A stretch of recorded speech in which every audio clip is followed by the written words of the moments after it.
Kartais atrodo, kad mažas mūsų gestas nieko nepakeis.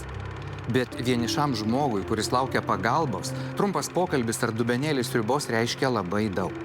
Nepalikime šių žmonių vienų. Parodykime, kad jie mums rūpi. Prieš 2 metus pasakojome apie Prienuose gyvenančią vienišą senolę Janiną. Jos vyras miręs. Mirė ir abu vaikai. O prieš 40 metų gamykloje, kuri tuo metu dirbo, presas nukirto Janinai dešinės rankos plaštaką. Aš mėgau megzt. Man buvo mezgimas dieną naktį.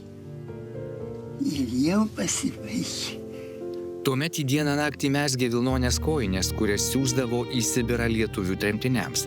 Visą tai darė už savo lėšas, užjausdama tremtyje gyvenusius tautiečius. Rankos netektis smarkiai pakeitė moters gyvenimą. Aš žabaliukas. Bet labiausiai ji visus sužavėjo optimizmu ir skaidriu požiūriu į gyvenimo negandas.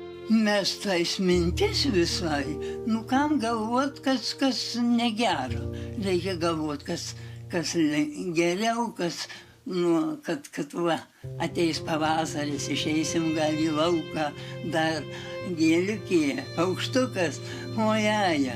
Šiemet, prabėgus 2 metams su ta pačia jaunaja Prienų maltiete Aglaja, aplankę Janiną paklausėme, ar ir dabar senolė taip pasakytų tiems, kurie prislėgti vienatvės. Sunkiai einu, bet aš kiekvieną dieną turiu išeiti į lauką. Pažiūrėti į medį, pažiūrėti į gėliukę, dar žydinčią, nenušalusią. Tikino, kad ji džiaugiasi kiekvieną dieną, nors ryte jau būna ir sunkiau atsikelti iš lovos. Tik džiaugtis, kad dar gali pajudėti, gali pakrutėti, gali matyti dar šiek tiek. Jaunąją maltietę Aglają, kuri jau 4 metai kiekvieną savaitę po 2 kartus atneša 2 maltiečių sriubos porciją, Janina vadina savo angelų sargu, kurio nuolat laukia. Aš laukiu jos. Ji mano visas laukimas, taip kaip to katinėlio pasimatymas. Pačiai pasiruošti šilto maisto nuo tada, kai neteko dešinės plaštakos, yra labai sunku. Man pasidaryti valgymą sunku. Dreba ir aš ir sudaužau, ir išlieju. Ir visai, o čia atnešta, įpilta, padėta, ir dar karšta.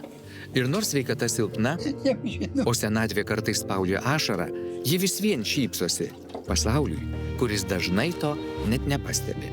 Janinos istorija parodė, kokia svarbi yra ištiesta pagalbos ranka. Prisidėsiu ir aš. Paskambinsiu vienu iš šių numerių. Padėkite ir jūs. 1415 10 eurų, 1495 5 eurai. Jei galite paaukoti daugiau ar remti reguliariai, informaciją rasite interneto svetainėje maltiečiai.lt.